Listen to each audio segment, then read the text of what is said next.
Good evening. Good evening. This video recording is made together by me, Segada Berjanovic, and by the Professor Elena Nikolayevna Sobolnikova. I will speak alone, but the work which is the result of this project is of us both. So we have to say some things about the bioethical problems of the moral status of the animals. And we would like to introduce our work with these words, that is, the theme of our analysis concern some aspects of animal ethics in relation to the composition of the moral universe and to the criterion to be used in order to determine the range of the members of the moral universe.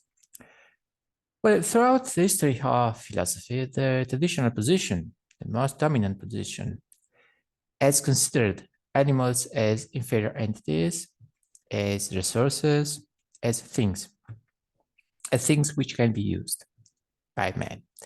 It has therefore excluded animals from the range of morality. Animals do not possess rights, animals have no moral dignity. Animals, for instance, are not included in the range of entities of moral consideration. And moreover, morality and rights regards only men. There is no duty towards animals. That is, men have no duties toward animals because animals do not belong to the range of morality, to the range of the moral things, entities, to the range of the entities which deserve moral respect. Animals may be therefore freely used. They do not have a value as such, and free use of the animals as meant in the history of humanity, animal agriculture, for instance, animal farming, production of animals in order that animals can be exploited and killed. And it has meant scientific experiments on animals.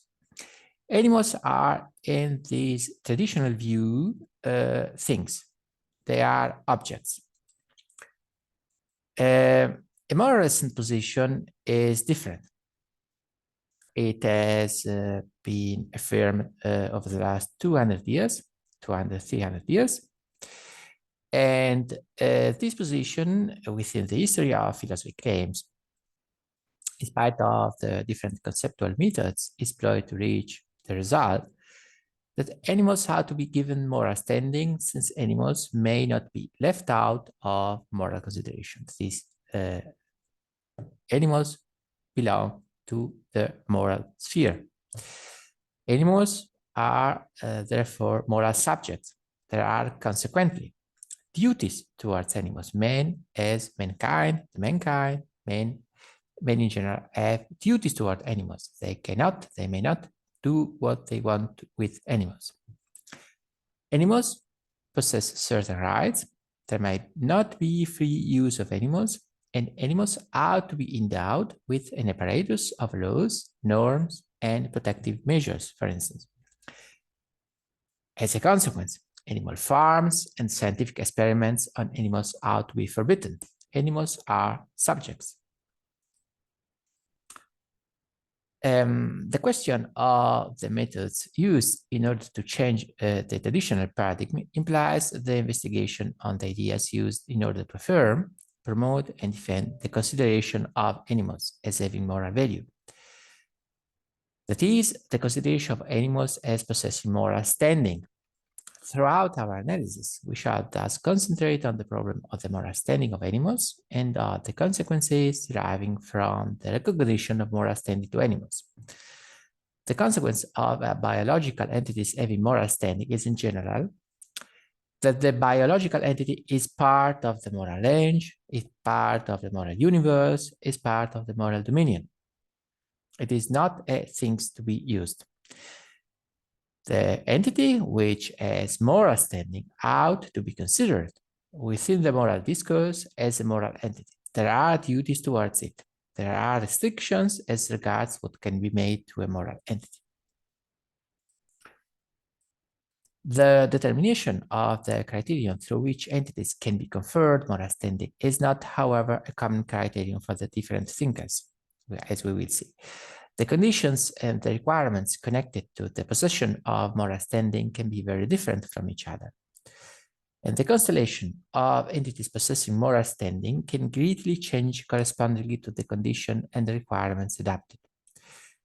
We mention here some examples which can show the connection existing between the criterion for the possession of moral status and the variation of the range of entities possessing moral status. If the condition for moral standing is to possess a reason and the capacity to talk, the consequence can be that exclusively, the entities considered as possessing reason speech are included in the moral realm. That is, either an entity as reason, either an entity, for instance, can speak, or this entity does not belong to the moral realm.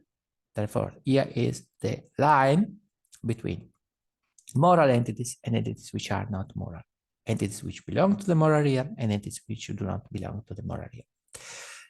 All entities, therefore, who do not have reason to talk are excluded from moral standing. Since the animals were not accorded the faculty of reason, the animals were repeatedly excluded from the recognition of rights. Therefore, humans had no duties towards animals. If only entities endowed with reason possess moral standing, and only entities possessing moral standing are objects of duties, since animals are not recognized as entities with reason, animals find that there is a negation of any moral standing. There are, therefore, no duties toward animals. But on the other hand, the condition for heavy moral standing can be different. That is, it does not necessarily be, it must not necessarily be reason, the possession of reason. It can be situated in another faculty, for instance. If the condition for moral standing is to be sentient, for instance, it is the capacity to have sensations, the consequences are that all entities who have sentient capacity may not be excluded from moral standing. The possession of reason is not the only measure for moral standing. It is not the necessary measure to possess moral standing. In this case, to have, for instance, the capacity for suffering, and we will see that this is very important. The history of philosophy is a turning point. The capacity of suffering and the considered interest in not suffering can be a sufficient requirement for having moral standing. That is, if an entity suffers, this entity has an interest in non-suffering, and therefore it should be included in the moral range. It cannot be ignored from the moral discourse. As a consequence, animals have moral standing if they are sentient. To animals, how to be recognized rights, at least protections, or at least the acknowledgement that mankind cannot do what they want with animals. There are duties towards animals. If the condition for moral standing is to have the capacity to be members of a contract establishing the rules of society, all entities who do not have this capacity are excluded from moral standing. In this case, animals are excluded from the recognition of moral standing. This is another position. We can see that the way of tracing the line between entities which have moral standing and entities which do not have moral standing can change very much depending on how we can determine the line, on the faculty which we determine as decisive in order to assign or to deny moral standing. So, and we can go forward with our examples. These are, as said, only some examples to illustrate how the difference regarding requirements and conditions for having moral standing can relevantly change the moral position of the biological entities.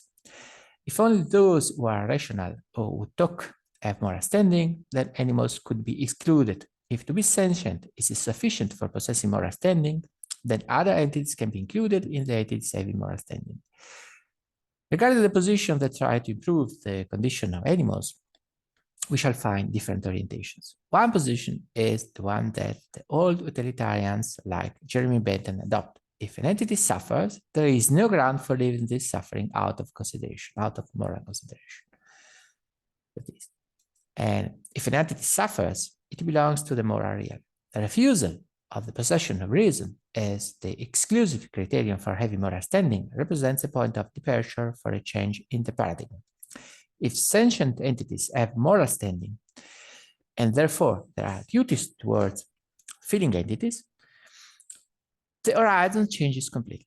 Since animals feel, since animals have sensations, and this animal can suffer, since animals are sentient entities, animals have moral standing. There are duties toward animals, and animals may not be considered as a commodity, as a resource, as something which can be used, exploited without any consideration for the entity itself. So we can go forward and we can see, so now a little bit of explanation about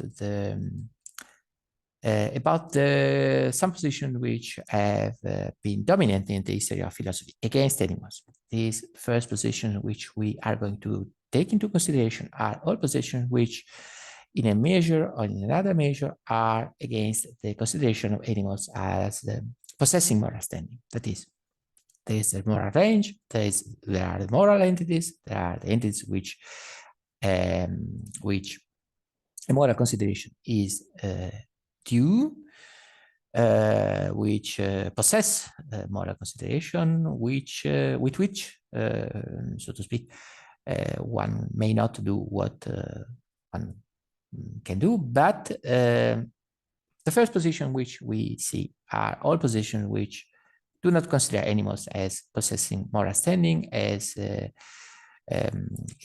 entities which have the dignity of not being ignored in the moral discourse. So, to begin with, the traditional interpretation of animals within the history of philosophy has not been very generous towards animals. This ought to be said. Aristotle, for instance, what says Aristotle? It can be seen that Aristotle is bound to a strict form of finalism. Plants exist for the sake of the animals, and animals exist for the sake of the man. So that all the earthly things, the earthly entities, are for the sake of the man. Nature has arranged everything for the benefit of man. From this attitude, it can be stated that no independent moral space is reserved either for animals or for plants in relation to humans. That is, in particular, animals have no moral standing, animals have no moral position, and animals should not have a moral consideration. That is, we as humans have no duties at all towards animals. We may do what they want, what we want to with animals. That is, we ought not have particular preoccupations and worries towards animals. Mankind is the ruler on the earth, at least over animals and over plants. And therefore, it can be seen that in such a position, there is no concern at all for the welfare of the animals. Or at least this concern has not been excessive, so to speak. It is not the ground for particular worries or for particular preoccupations. Now, to consider another author of the history of philosophy. Let's consider, for instance, Augustine. In Augustine's view, the superior position of humans as entities endowed with reason in comparison to animals, which are not endowed with reason, that is, humans have reason, animals do not have any reason at all. This difference, this line of separation justifies that, for instance, in Augustine's view, that the commandment not to kill is only valid for humans. The commandment cannot be applied to other creatures, may not be applied to other creatures. That is, not to kill, you shall not kill, is valid, holds only for humans, towards humans, but not towards animals. Animals may be killed. The other creatures may be killed. The plants have no right not to be killed because they have no sensations. The animals have no right not to be killed because they have no reason. And this is synthetically the position of Augustine. Let's take into consideration another position. For instance, Thomas Aquinas. The position of Thomas Aquinas is very interesting too also, of course. It deserves any consideration, every consideration, every, excuse me, every attention. Position of Thomas Aquinas reveals a clear dependence on finalistic ideas. It is directly dependent on Aristotle.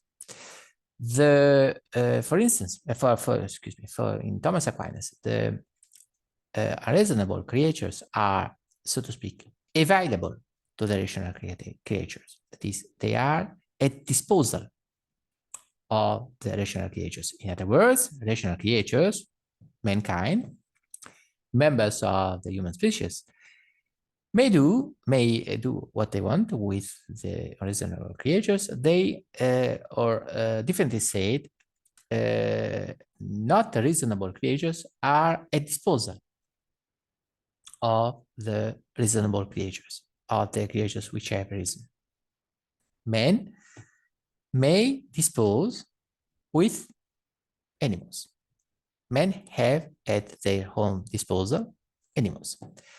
Animals must serve relational creatures. The superior position of human beings is based on human resemblance to the deity. And the structure of Thomas' argument can be reconstructed as follows. Imperfect beings exist for the sake of the perfect animals. Plants, as inferior entities, exist for the sake of animals, which are more perfect than plants. But animals, which are less perfect than human beings, exist for the sake of human beings, which are more perfect than both plants and animals. As a consequence, human beings may use both plants and animals since these entities are inferior to men. So this is the position of Thomas Aquinas. Let's then take, for instance, another position which is very famous. This is the position of Descartes. What says Descartes? What does Descartes say? Well, Descartes reduced animals to machines. Animals having no language shows that animals have no mental activity. Animals are compared with machines, and they are more perfect than machines because animals have been made by God himself, whereas our machines are made by us. Therefore, our machines are not so perfect as animals because we are imperfect beings in comparison with God. But the principle is the same. Animals are machines. They have no reason, they have no speech, they have no mental activity, and they function as machines. And therefore, the consequence is they do not belong to the moral realm. They do not belong to the moral range. They are no moral entities, and as a consequence, we as men have no moral duties towards animals. That is, we do not need to have any moral consideration towards animals. This is a consequence. Another author, for instance, is Kant. Kant also is of the opinion that there are no duties towards animals since animals are no rational entities. Men have duties only towards rational entities. So in all these positions, we have seen a common point. Animals have no value as such. Animals are not included in the range of moral entities. We, as men, do not have any moral duties at all towards animals. The position of animals as having moral standing is relatively new. And I would say Jeremy Bentham is a turning point in this mentality. Jeremy Bentham writes in order to ground is a change of paradigm as regards the consideration of animals, as regards the moral consideration of animals, and as regards the consideration of animal at all, he writes that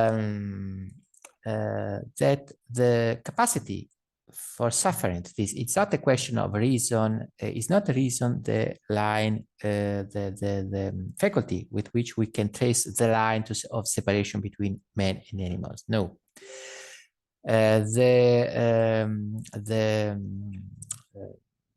Faculty with which we can judge the possession of moral consideration or not is the capacity of suffering. The capacity of suffering is, in Bentham's view, decisive for drawing the line between entities deserving consideration, moral consideration, and entities not deserving moral consideration. If I possess capacity of suffering, I should receive consideration. If I have no capacity of suffering, if I am a stone, I do not belong to the moral realm. The possession of reason, therefore, in Bentham is not decisive to be member of the moral range. The possession of reason or the capacity to speak are not appropriate criteria for drawing the line between entities which deserve consideration and entities which do not deserve consideration. In this sense, we can also perhaps read some lines of some expressions, some sentences of Jeremy Bentham, of the work, in particular of Jeremy Bentham, a fragment on government and an introduction to the principles of moral legislations, in which he writes the following sentences. What else is it that should trace the inseparable line? It is the faculty of reason, or perhaps the faculty of discourse, but a full-grown horse or dog is beyond comparison a more rational as well as more conversable animal than an infant of a day, or a week, or even a month old. But suppose the case were otherwise. What would it avail? The question is not can they reason, nor can they talk, but can they suffer? This is the end of the quotation. We can see very well what Bentham is saying. To trace the insuperable line between entities which deserve consideration and entities which do not have consideration is not their reason. It's not the possession of reason. That is, the possession of reason is not the criterion in order to separate with this ideal line entities which have consideration and entities which do not have any consideration, entities which deserve consideration and entities which do not deserve consideration. No, it's not the faculty of reason. Bentham says is the question is not can they talk, but can they suffer? That is, if an entity can suffer, then this entity deserves consideration. It cannot be ignored. We cannot do what they want with this entity. This entity is not at our disposal. It's not at the disposal of anybody. There is a question. That is, there is a change of paradigm. Before it was reason. If you have reason, you deserve moral consideration. If you do not have reason, you do not deserve moral consideration. With Bentham, there is a turning point. Since the question is no more reason, the question is capacity or no capacity of suffering. And if the entity can suffer, this entity is interest, for instance, interest in not suffering, and therefore this entity may not be ignored. So the interest of Bentham for the animal question is only limited to some observation. Nonetheless, it is interesting that Bentham puts limit to man's power of animals through the reference to the animal's capacity for suffering. This is the point. The core of the argument can be found at the end of the passage. as we have seen. Reason and speech are no grounds for exposing animals to being tormented. If animals can suffer, they may not be tormented. They cannot be tortured. They cannot be used. The question of not recognizing a particular standing to an entity is not determined by its capacity for reasoning or for talking, but by its capacity for suffering. Bentham is therefore proposing a criterion for establishing the line of separation between entities which is not that of the possession of reason or of the capacity to talk. Bentham proposes the capacity for suffering. If an entity suffers, it may not be tormented. If an entity suffers, it may not be ignored. It ought to be taken into consideration in a moral discourse. It may not be the object of the arbitrary will of man. The possession of reason and the capacity to speak do not legitimate a complete distinction between men and animals. It is no coincidence that Bentham revisits the criteria used in the past to justify the use of animals and replaces them with the faculty of suffering. Reason and talk were used in order to exclude animals. Bentham, changing the measure of judgment, is including animals in the moral consideration. It is not allowed to do everything with animals. In the contemporary time, a thinker which can be quoted, for instance, which can be taken into consideration is Peter Singer, which connects himself directly to Bentham. Peter Singer expressed himself resolutely against speciesism. He says clearly there is no ground to separate men and animals on the basis of the belonging or not belonging to the species man. He pleads for sentientism. That is, if an entity has sensations, its feeling, this entity cannot be taken out of consideration in the moral discourse. If an entity has feelings, it has interests. It cannot be ignored. If an entity has interests, it cannot be left out of consideration. And he says, for instance, in a quotation, the capacity for suffering and enjoyment is a prerequisite for having interest at all, a condition that must be satisfied before we can speak of interest in a meaningful way. And he says also, for instance, in his work, Animal Liberation, it would be nonsense to say that it was not in the interest of a stone to be kicked along the road by a schoolboy. A stone does not have interest because it cannot suffer. Nothing it can do to it could be possibly make any difference to its welfare. A mouse, on the other hand, does have an interest in not being kicked along the road because it will suffer if it is. If a being suffers, there can be no moral justification for refusing to take that suffering into consideration. That is, if an entity suffers, we cannot leave out of consideration that entity. This either suffering or not suffering. To have the capacity for suffering is therefore, in the opinion of Singer, the condition for having interest.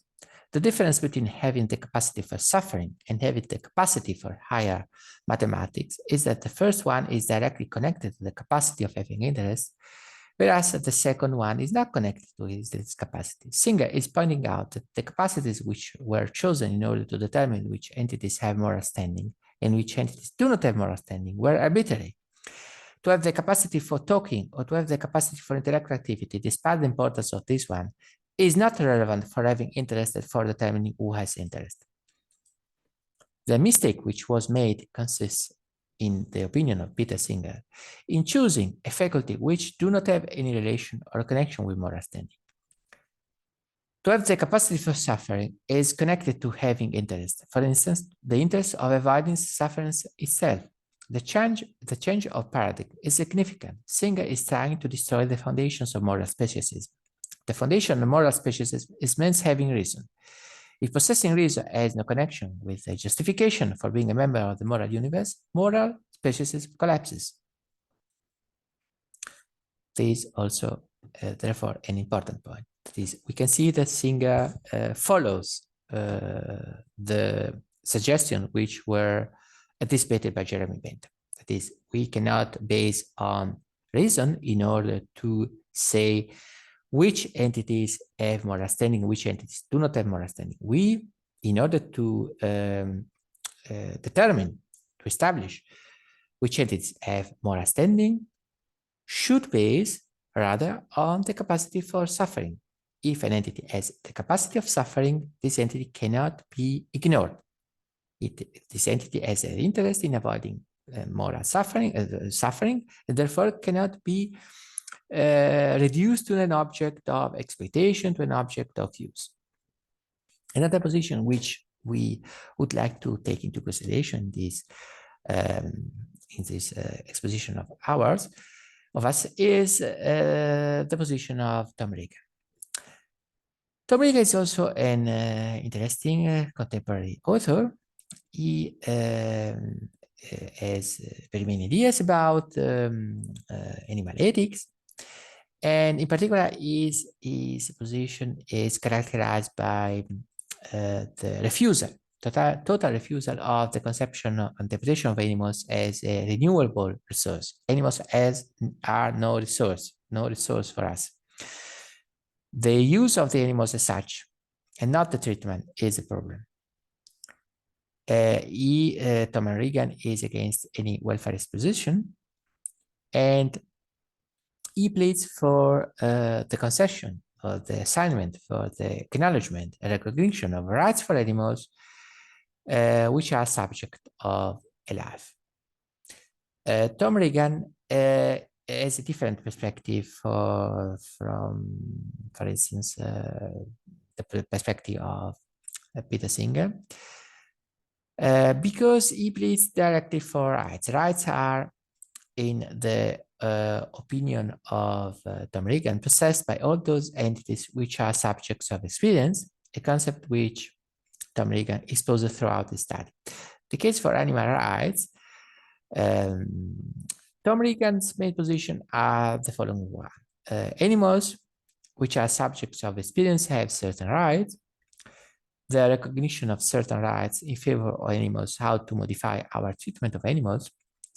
The goals of the animals' rights movement are outlined by Tom Regan in his article, The Case for Animal Rights. And these goals are the following: the abolition of the use of animals in science, the abolition of animal farming, the elimination of commercial hunting and sport hunting. These are some of the aims of Tom Regan. Tom Regan points out that the origin of all problems with animals is that animals are regarded and consequently treated as a resource which can be freely used. Animals are considered by human beings to be a renewable resource, a commodity. And therefore, they can be freely used and produced by men. Animals, therefore, are downgraded to a resource, to a commodity which may be freely used by men on the one side and as a renewable one, in the sense that animals can be freely and infinitely produced by men through factory farming. All problems connected with the relation between men and animals are actually, in the opinion of Tom Regan, a consequence of this consideration. If animals are a renewable resource, all is conceded. There is no need to take care of the resource since it is a renewable one. Any mistreatment whatsoever of animals is therefore not the root of the problems. It is only a consequence of a general vision of the animal question which has reduced animal to a commodity, to commodities, like oil, for instance. The root of the problem is the view of animals as resources, as commodities to be used. Tom Regan says in this subject, for instance, that with the subject of life and the sense in which this expression will be used involves more than merely being alive, more than merely being conscious. With the subject of life is to be an individual whose life is characterized by those features explored in the opening chapters of the present work. That these individuals are subjects of life, they have beliefs and desires, perception, memory, and sense of the future, including their own future, and emotional life together with feelings and pleasure and pain, preference and welfare interest, and the capacity to initiate action in pursuit of their desires and goals. This, for all animals which are subjects of life, there is no use possible. That is, these animals cannot be used, may not be used. These animals deserve moral consideration. And we see that To be subject of life means to have desires and beliefs, to have perceptions, memories, sense of the future, to have an emotional life with feelings of pleasure and pain, to have interests regarding our preferences and regarding one's own welfare, to have the capacity of beginning action in order to reach one's own desires and goals, and other criteria which are proper of Tamaric. But the essential point is this, that is, if an animal, an entity, can be considered as subject of life, this entity cannot be used, cannot be considered as a commodity, cannot be considered as a resource, cannot be considered, of course, as a renewable resource. It cannot be produced. That is, we as mankind have no right to make factory farming, animal farming with all animals which are subject of experience, which are this capacity. These animals cannot be produced on the basis of our arbitrary will.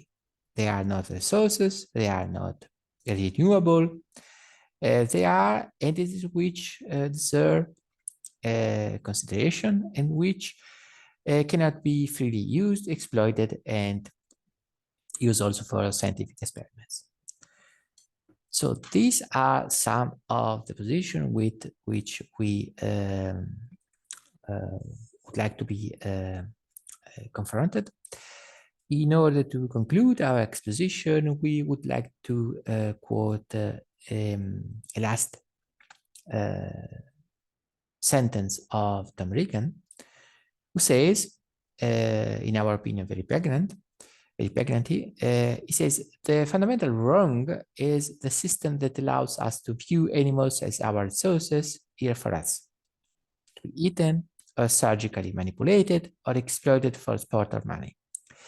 Once we accept this view of animals as our resources, the rest is as predictable as it is regrettable.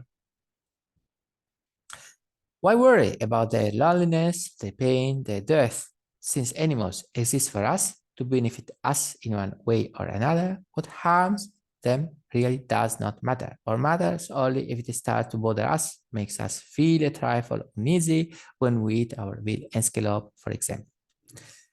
So we can see through this quotation that Tom Regan clearly states what is the origin of the problem. The origin of the problem with animals is that animals have been considered as resources, as a resource, as something which can be used. If an entity is considered as being something which can be used, everything else follows. Every form of exploitation follows. Now, we would like to end now this exposition of us. Of course, positions regarding the animal ethics are very many, very complex. There are very many authors which should be taken into consideration. We have intentionally limited our attention to only this in the past, against animals, so to speak, and now in the contemporary, after the turning point represented by Jeremy Bentham, for pleading for moral consideration towards animals, and to the concession of determined right to the animal. We thank you very much for your attention, and we hope that that we have interested you. Thank you very much.